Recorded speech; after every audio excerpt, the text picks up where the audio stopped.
Hello, this is Pixel Freak, and we have the 10th piece of the Final Fantasy Dimensions walkthrough. So we are starting the next section here, and we go back to Soul's party. So we've just jumped off the airship and find ourselves kind of in the field / foresty kind of area here. Out in the middle of nowhere. We have no idea kind of where we are.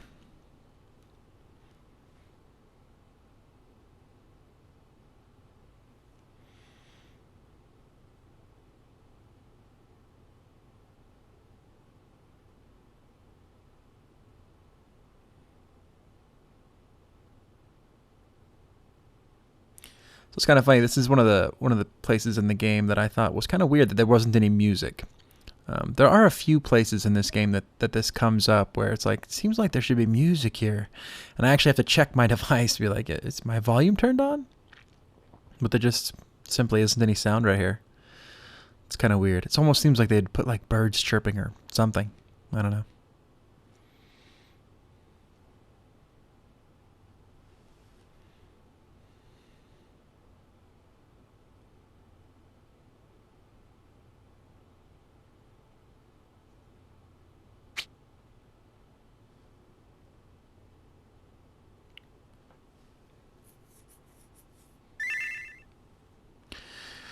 Okay, so job points. Now, I've mentioned these before in some of the previous pieces, but essentially how this works is these job points are awarded to you at various places throughout the game, throughout the storyline, I should say.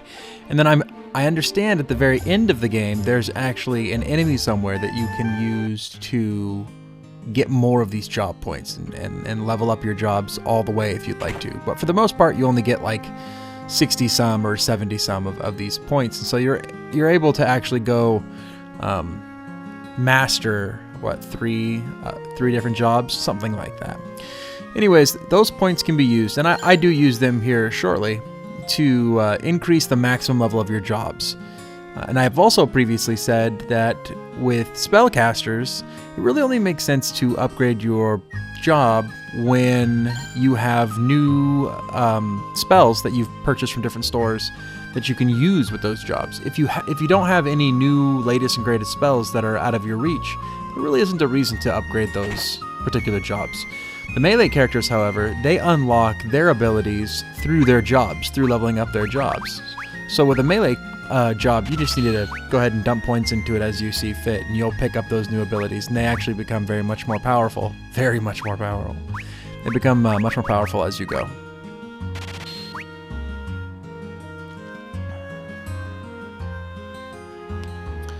So here I'm just cleaning out the town, and I do this for a couple minutes. It's a pretty small town, and there's not a lot here. Oh, that was well hidden.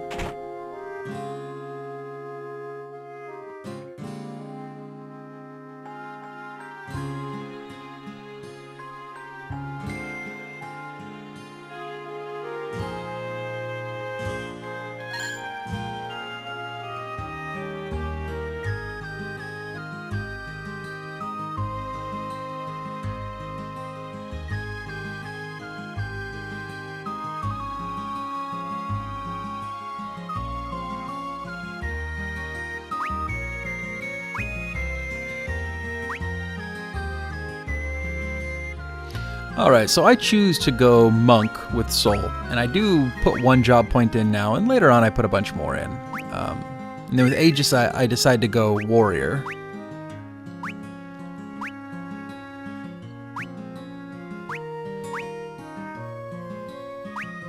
That's one thing that's really funny about Final Fantasy games. They always have strange names. Like Soul's got to be pronounced Soul. But Aegis? I'm not sure how to pronounce that. I had a friend back in like middle school, and we were talking about Final Fantasy, and I was talking about a chocobo, because I've always pronounced it chocobo, and I remain firm that it's pronounced chocobo.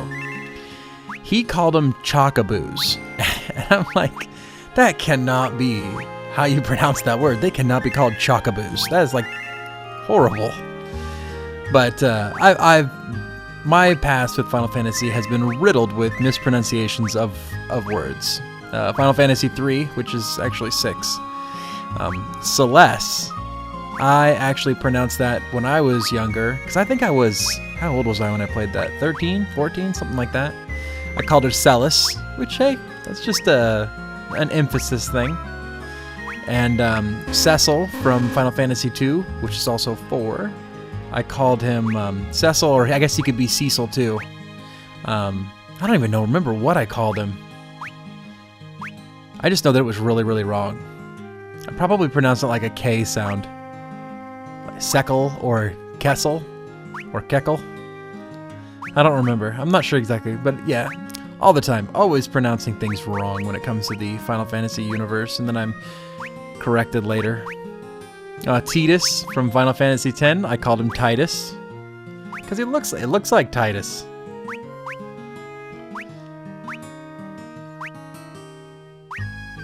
That's interesting. Final Fantasy X is one of the few Final Fantasy games that they don't say the protagonist's name throughout the game.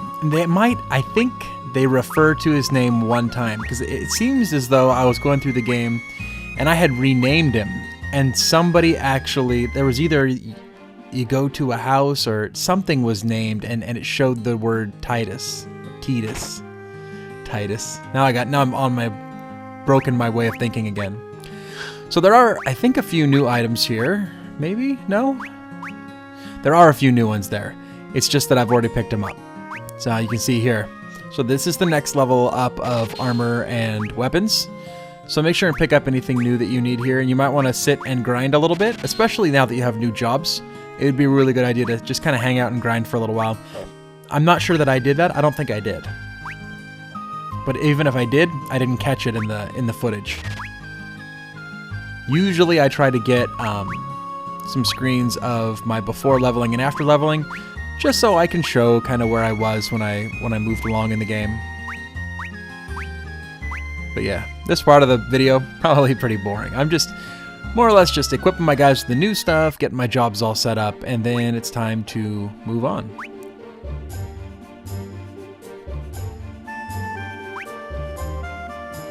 Here we go. Come on, Chris, pick a safe spot. There we go. All right. And we're off. So this will lead us into this cave to Deist. And this will be the cave area of this particular piece of the walkthrough.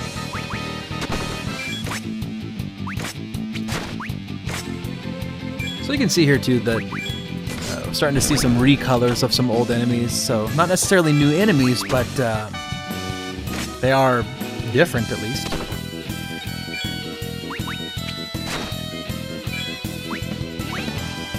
That's actually never bothered me about RPGs, and some RPGs use it more than others. Ones that, you know, consistently use the same NPC sprites over and over and over again. Like maybe they'll have 15 sprites and they just reuse them over, and they've got like 150 enemies. That's really annoying. But if you're just gonna use it like 3 times and you've got, you know, 50, 75 original sprites, I don't see it as a problem. Bombs, which are now pineapples. You should be warned though that these, I think they do act the exact same, so if you're going to attack that bomb, make sure that you really attack him all at once, or take good self-destruct on you.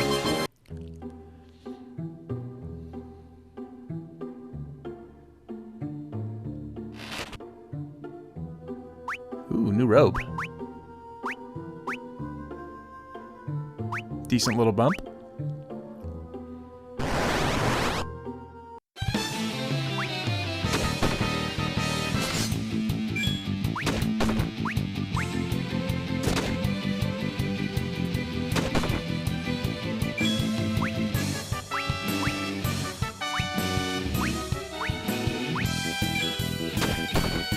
I think I just casted fire on that bomb. I wonder how that's going to work out for me. Pretty well. Yeah, there we go. Self-destruct. Should have tried to avoid that. That's why you don't hit a bunch of bombs with an all spell. You always want to focus on them. And I know if you've been watching the walkthrough for a while now, I've given that advice several times. At some point, I'll actually stop saying that. But it's a good piece of advice, so heed it.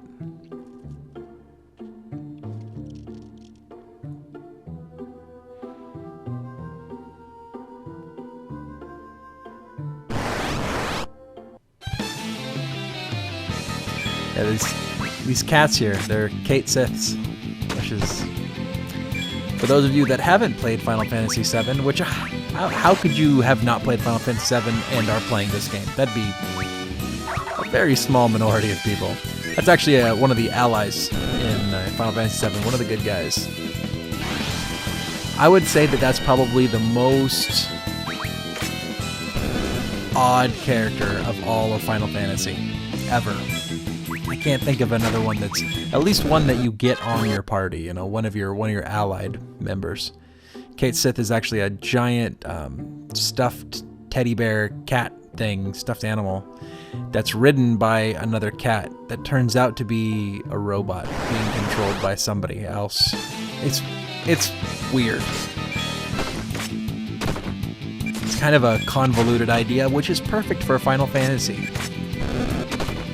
I wonder where that started, because when you think about it and you look back and you look at all the different Final Fantasy games, the whole idea of them being convoluted and being kind of just really hard to understand, or at least like defying conventional logic about the way that things work, and using words like, for instance, Final Fantasy X, there were these kind of spirit-like beings called Faith. Well, you're using the word faith in a non-conventional way. We already are predisposed to think of faith as a certain way. And same with the primary enemy in that game was known as sin, which we already have kind of a conventional way of understanding the word sin. But then they twist the meaning of these things to mean other things completely. And then mix up things about like existence and stuff, and it ends up in this very convoluted story that really you need to go through the whole game before you understand what's going on. This game's not like that. This game's like the Super Nintendo ones, as I've mentioned as well before, and they're much more straightforward, which I like. I like that about these games. They should be more straightforward. I mean, I like the idea of like Final Fantasy X and all the allegory that was in Final Fantasy X, but at the same time, it's refreshing to have something that's more direct. But yeah, it does seem as though that convolutedness that is really present in Final Fantasy stories has grown over time. There was some in 7, then there was some in 8, and it seems to get worse. I guess 9 wasn't that way. 9 was much more like this. There was a little bit of weirdness in 9, but not much.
I have to admit, some of these random battles, it's just getting a little bit tedious to sit through all these.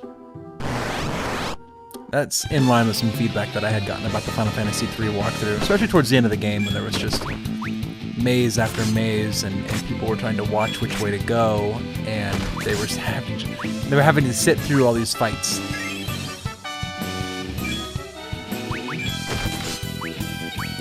So if you're tricky enough, now that I have this healing staff with Dusk, you can actually set up an auto battle that uses the healing staff on your allies. I wouldn't recommend it. It's not very effective. I mean, it only heals like 90 health. You can only hit one person. It's just not worth it. You might as well try to attack with a bow and arrow or something else. I only used it for a very short period of time before I changed.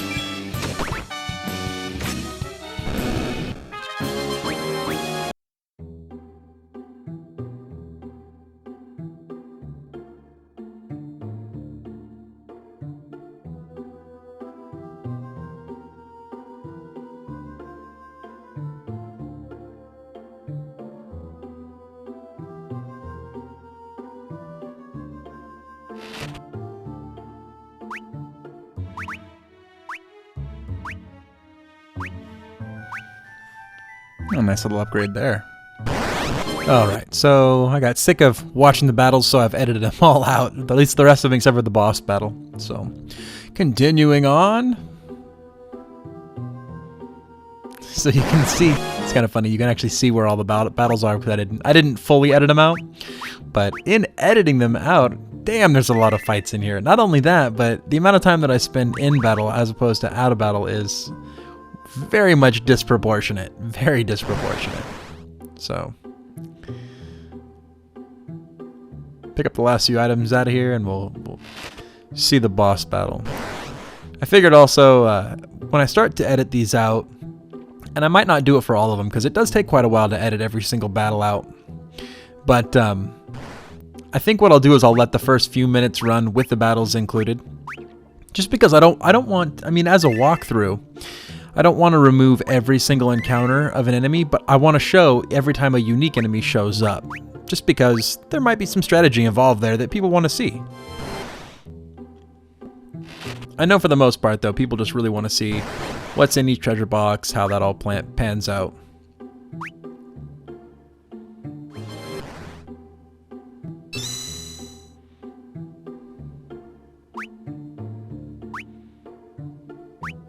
So interesting here, there's a save spot just kind of in the middle of the cave, which is really weird. Usually they'll put them in a separate room, and then there'll be no encounters in that particular room. So I think just north of here, there's a...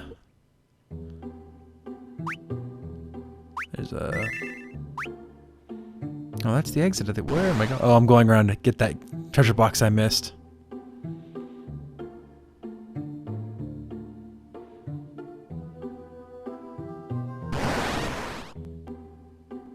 Poison knuckles. Those are actually really good claws, too.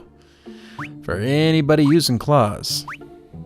I think I just recently took those off of my guy, and I'm much farther in the game than this, so... Those are some good claws. You're using a monk, make sure you don't miss those.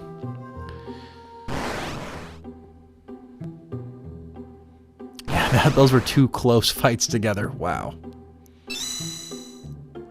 I do have to say that's something that's a little bit frustrating about this game, is that in some places the fights just seem so close together, especially when they become more of an annoyance rather than a challenge.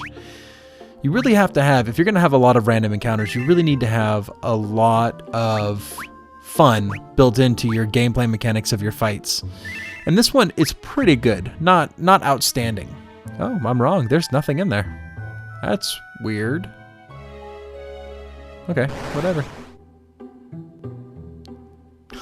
Looking around. Is there anything in here? I didn't trust it. It just looked way too suspicious that there was nothing there. Alright, so once you walk outside of the cave, you will encounter this area's boss. So make sure you're all healed up and you're ready to go, because things get a little bit nasty.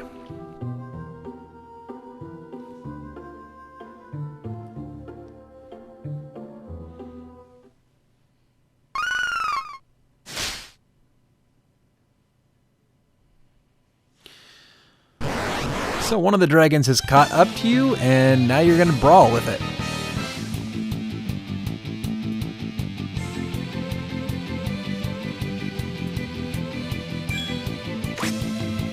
Nice poison claw. So very important that you have enough healing here. I suggest a white mage and a summoner, because the summoner is going to be able to cast the Sylph summon and do that damage and do the healing at the same time. And then your white mage needs to be able to be specced with something other than white mage so that they can do healing if they need to, or they can do damage as well if they need to. I did try slow a couple times. Slow didn't seem to work on this particular enemy. But massive damage from that fire spell. So you definitely need to have one person doing full-time heals. For me, it was the summoner, at least here in the beginning. But it could be a white mage as well. I always recommend a healer and a backup healer. And a summoner doubles over pretty good as a backup healer.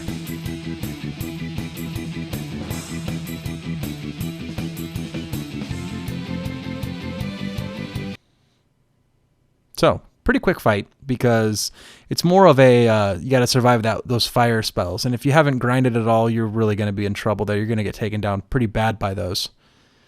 But aside from that, that's the end of this particular piece. Stay tuned for part 11. Make sure to subscribe to the channel and like this video. And until next time, this has been Pixel Freak.